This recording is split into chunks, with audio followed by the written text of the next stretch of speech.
Apektado ang 40 kapamilya sa natigayong sunog sa mga balay ilawom sa Bolton Bridge pasado alas 9 sa buntag niadtong Sabado, Enero 15, 2022 sa Albon Street, SIR Phase 1, Barangay 76-A, Davao City.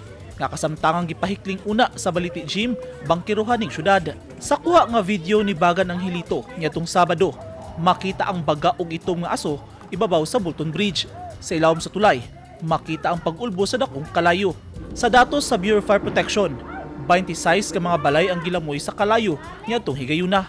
24 ang totally damaged, samtang duha ang partially damaged sa sunog. Tungod gama sa light materials ang sagad sa mga balay ilawom sa tulay, daling mikanit ang kalayo. Sumala ni Davao City Fire District Chief Investigator SFO4 Ramil Gilyado, nagsugod ang kalayo sa balay sa Grace, Bantayan, Makuto. Ang electrical ignition nga nagbuto sa buto nato, kuryente ang inungdan. Wala lang nato ang ginatanaw namo nga duha man god sa kuryente.